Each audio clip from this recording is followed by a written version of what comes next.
Ang problema, mukhang aabutin pa ng ilang araw bago matapos ang pag-uusap. They have given notice that the maximum of 5 days, no?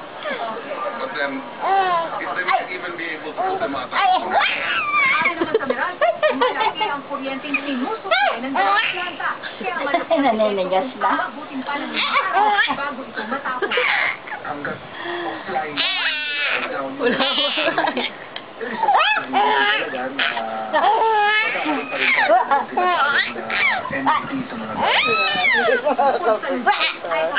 Supply ng kuryente sa Visayas at Mindanao na ilang linggo ng dumaranas ng rotating brownout. Maliban naman sa suwalat ng samantalang operasyon ng ilang bahagi ng Tagalog Power Hindi na makain eh. nakakalagdag din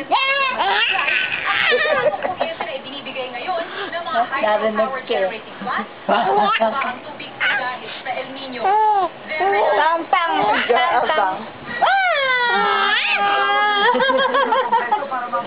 Pang pang pang pang pang pang. Gusto niya ako. Gusto niya mabibitawan ko. Antayin niya.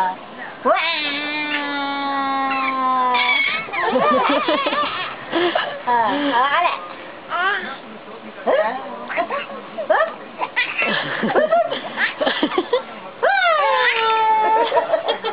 Napapalakas din yung...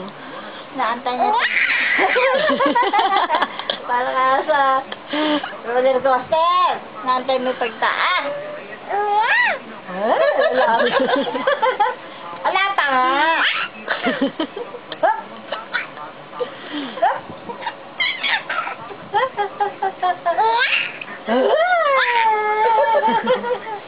Na ano siya.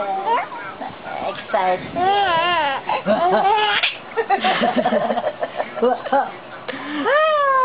Jack. Naantay yung kamay kong bumalik. Tsaka titignan. Naantay eh. Jik, jik, jik, jik. Antay. Upa!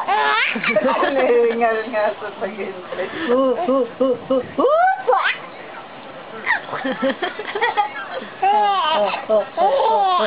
Hindi pa nga naiipi pa ah. Kaya nakatanong sa kamay ko.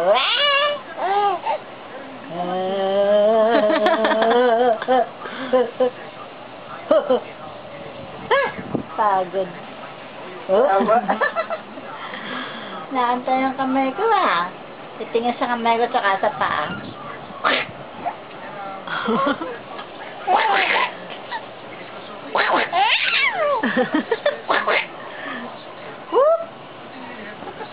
Ayun na, kumain na.